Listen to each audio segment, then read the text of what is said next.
તો પણ સમાચારની જો વાત કરીએ તો અમદાવાદ શહેરમાં બિસ્માર રોડ અને અકસ્માત મુદ્દે હાઈકોર્ટમાં અરજી થઈ છે। નારોલ સર્કલથી વિશાલા સરખેજ જુહાપુરા સુધીનો રોડ બિસ્માર હોવાની અરજીમાં રજૂઆત કરાઈ છે। ખખડધજ બનેલા આ રોડ પર છેલ્લા 3 વર્ષમાં 32થી વધુ લોકોના મોત થઈ ગયા છે તો 50થી વધુ અકસ્માતોમાં અનેક લોકો ઇજાગ્રસ્ત થયા છે। અરજકર્તાની રજૂઆત છે કે એએમસી અને હાઈવે ઓથોરિટીને અનેક રજૂઆત છતાં પણ સમારકામ નથી કરવામાં આવી રહ્યું। સર્વિસ રોડ પણ બિસ્માર હોવાનો અને સાઇન પટ્ટા ન હોવાથી અકસ્માત થતો હોવાની રજૂઆત કરાઈ છે। આ મામલે હાઈકોર્ટે એએમસી, નેશનલ હાઈવે ઓથોરિટી અને ટ્રાફિક વિભાગને નોટિસ ફટકારી છે। આગામી દિવસોમાં અરજી પર વધુ સુનાવણી હાથ ધરાશે। Corporation, highway authority of India અને ટ્રાફિક કમિશનર આ તમામને નોટિસ ઇસ્યુ કરવામાં આવી છે અને આ ત્રણેય ડિપાર્ટમેન્ટને અમારા દ્વારા પહેલા જાણ પણ કરવામાં આવી હતી અને એ બાબતે અમે એમને રજૂઆત પણ કરી હતી, પણ પાછલા 6 મહિનાથી અમારી રજૂઆત પર કોઈ યોગ્ય ધ્યાન ના આપતા આ બાબતે અમારે આગળ હાઈકોર્ટમાં આવવું પડ્યું હતું। રોડ રસ્તાઓ જે છે, સર્વિસ રોડો જે હાઈવે હોય એની અંદર એટલા બધા ખાડાઓ છે કે રાત્રે અંધારામાં કોઈ બી ઝીબ્રા ક્રોસિંગના પટ્ટા કે હાઈવે ઉપર જે નિશાનીઓ હોય કે ભાઈ અહીંયા ઓવરટેક કરી શકાય કે નહીં, એવી એપ્રોપ્રિએટ કોઈ નિશાનીઓ એટલા વિસ્તારમાં છે નહીં। હકીકતમાં સરખેજ જુહાપુરા નારોલના નાગરિકો પણ કોર્પોરેશનનો ટેક્સ ભરે છે, કેન્દ્ર સરકારના બી વેરાઓ ચૂકવે છે। આગાહી વ્યક્ત કરી છે। 3 દિવસ બાદ ગુજરાતમાં પ્રી મોન્સૂન એક્ટિવિટી રહેશે। 3 દિવસ બાદ ગુજરાતમાં વરસાદની આગાહી વ્યક્ત કરાઈ છે।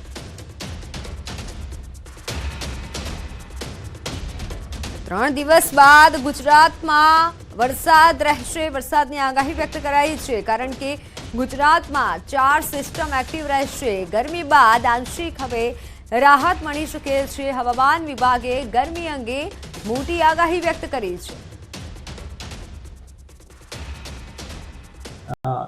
थर्ड डे से 7 दिन तक लाइट रेन विथ थंडरस्टॉर्म का संभावनाएं हैं।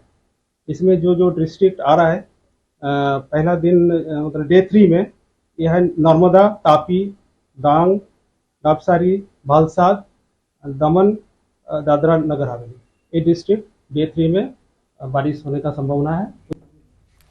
हाल गुजरात पासे 4 सिस्टम सक्रिय થઈ છે। હવામાન વિભાગનું અનુમાન રાજસ્થાન ઉપર 2, મધ્યપ્રદેશ પર 1 અને 1 સિસ્ટમ અરબ સાગર પર સક્રિય થતા ગુજરાતમાં વરસાદ થઈ શકે છે। 11 થી 13મી મે સુધી ગુજરાતમાં વરસાદ થઈ શકે છે। 11મીએ નર્મદા, તાપી, ડાંગ, વલસાડ, દમણ, દાદરાનગર હવેલીમાં પવન સાથે વરસાદ રહેશે।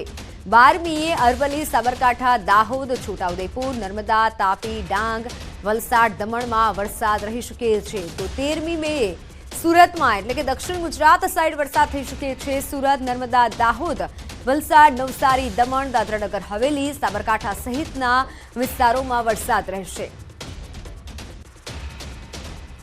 4 सिस्टम यह अभी दिख रहा है, जो north east Rajasthan, north west Rajasthan, 2 cyclonic circulation है और एक साइक्लोनिक सर्कुलेशन जो अरेबियन सी है उसका north east Gujarat coast region में परसिस्ट कर रहा है और एक साइक्लोनिक सर्कुलेशन मध्य महाराष्ट्र में परसिस्ट कर रहा है।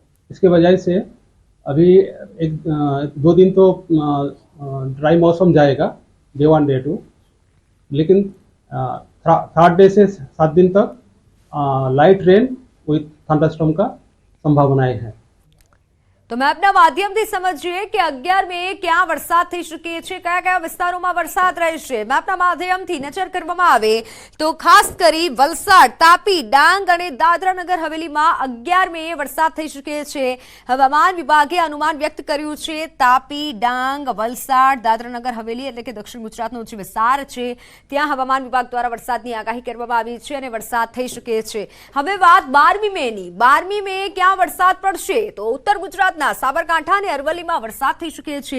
દાહોદમાં પણ હવામાન વિભાગ દ્વારા વરસાદની આગાહી કરવામાં આવી છે। તમામ ખેડૂતો સાવચેત રહેજો। છોટાઉદેપુર, નર્મદા, ડાંગ, વલસાડ, દમણમાં પણ કમોસમી વરસાદ રહી શકે છે। હવામાન વિભાગ દ્વારા આ ભર ગરમીમાં વરસાદની આગાહી કરવામાં આવી છે। અને હવે વાત કરીએ 13મી તારીખે ક્યાં વરસાદ રહેશે. 13મી મે નર્મદામાં વરસાદ રહી શકે છે, દાહોદમાં પણ વરસાદ થશે અને ઉત્તર ગુજરાતના સાબરકાંઠામાં વરસાદ થઈ શકે છે. 13 તારીખે તમામ ખેડૂતો માટે આ સમાચાર છે.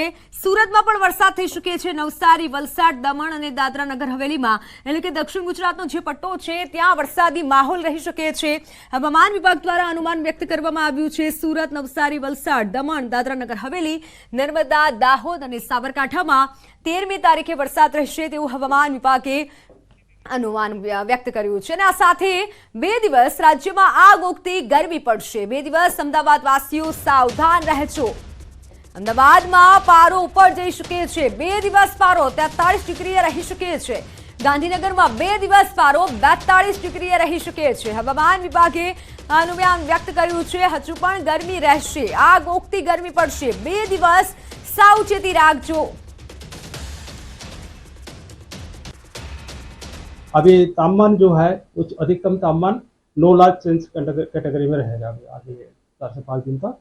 और जो गुजरात कोस्टल एरियाज है hot and humid weather persist करने का, बारिश होने के बाद थोड़ा सा राहत होने का संभावना है, वो हम आगे आप करेंगे.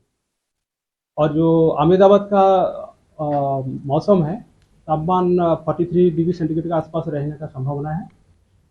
ફાયરિંગની ઘટના બની છે. જૂની હાઉસિંગ સોસાયટી નજીક આ ફાયરિંગ થયું. યુવક પર બાઇક સવારે કર્યું 2 રાઉન્ડ ફાયરિંગ. આ ફાયરિંગમાં ઈજાગ્રસ્ત યુવક સારવાર હેઠળ છે. ફાયરિંગ કરનાર યુવક બાઇક પર ફરાર થઈ ગયા. બી ડિવિઝન પોલીસ હાલ સ્થળ પર પહોંચી છે. સમગ્ર મામલે તપાસ ચાલી રહી છે. તો સુરેન્દ્રનગરમાં ભર બજારે યુવક પર ફાયરિંગની ઘટના બની. જૂની હાઉસિંગ સોસાયટી નજીક ફાયરિંગ થયું. યુવક પર બાઇક સવારે 2 રાઉન્ડ ફાયરિંગ કર્યું અને ત્યારબાદ તેઓ ફરાર થઈ ગયા. ઈજાગ્રસ્ત યુવકને સારવાર હેઠળ ખસેડાયો છે. ત્યારે ફાયરિંગ કરનાર આ યુવકો કોણ હતા તેને લઈને હાલ પોલીસ તપાસ કરી રહી છે. બી ડિવિઝન પોલીસ હાલ સ્થળ પર પહોંચી છે. તપાસ ચાલી રહી છે. સુરેન્દ્રનગરમાં ભર બજારે કાયદાનો ઉલાળ્યો થયો છે. વધુ માહિતી સાથે સુરેન્દ્રનગરથી સંવાદદાતા અક્ષય જોશી જોડાયા છે. અક્ષય, આ ફાયરિંગ કરનારા શખ્સો કોણ હોઈ શકે છે? પોલીસ શું કહે છે? જે ચોક્કસ તપાસ કરવામાં આવતો સુરેન્દ્રનગર શહેરમાં કાયદો અને વ્યવસ્થાની સ્થિતિ ક્યાંક ને ક્યાંક ખાડે ગઈ હોય તેવા દ્રશ્યો છે. સુરેન્દ્રનગર શહેરના હાર્ટમાં જે વિસ્તાર છે જૂની હાઉસિંગ સોસાયટી, ત્યાં બાઇક પર પસાર થઈ રહેલા એક શખ્સ પર અન્ય બાઇક પર આવેલા એક યુવાન દ્વારા ધોળા દિવસે અંદાજે 2 રાઉન્ડ ફાયરિંગ કરવામાં આવ્યું હતું.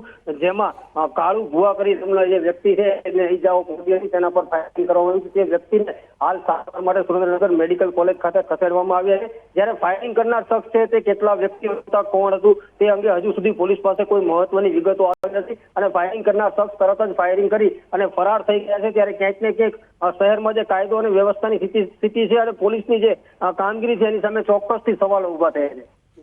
જી અક્ષય, આભાર માહિતી આપવા માટે. 12નું પરિણામ જાહેર કરી દેવામાં આવ્યું છે. ત્યારે વડોદરામાં કોમર્સનું 85.23% જેટલું પરિણામ આવ્યું છે. બરોડા લાયન્સ ક્લબ સ્કૂલના વિદ્યાર્થીઓ પરિણામ આવતા જ ખુશખુશાલ થયા. વિદ્યાર્થીઓ એકબીજાને શુભેચ્છાઓ આપી, ચોકલેટ આપી મોઢું મીઠું કરાવ્યું. સ્કૂલના પ્રિન્સિપાલે કહ્યું કે બોર્ડે ખૂબ જ ઝડપી અને ખૂબ જ સારું પરિણામ આપ્યું. ખરેખર આ વખતે બહુ જ સારું રિઝલ્ટ આવ્યું છે. ગયા વર્ષ કરતાં 18% જેવું વધારે રિઝલ્ટ આવ્યું છે. અને બાળકોએ, વિદ્યાર્થીઓએ ખૂબ મહેનત કરી છે. સાથે સાથે એમના પેરેન્ટ્સ પણ એટલા સ્ટ્રેસ લઈને એમને સપોર્ટ પણ કર્યો છે અને મહેનત પણ કરી છે. મારા પીસીએમમાં 95.33% આવ્યા છે અને પર્સન્ટાઇલ 98.53 આવ્યા છે. મારે આગળ એન્જિનિયરિંગ કરવું છે, તે માટે મેં એન્ટ્રન્સ આપી હતી. એમાં સારા નંબર પણ આવ્યા અને जून में इंजीनियरिंग शुरू कर दी है. रिजल्ट 94% है और मैं स्टडीज़ की बात करूँ तो मैं उस मामले में काफ़ी ऐसे डिसिप्लिन फॉलो करती थी. मैं रोज़ मिनिमम 8 घंटे तो पढ़ती थी और उससे ज़्यादा ही, और कंसिस्टेंटली पढ़ती थी.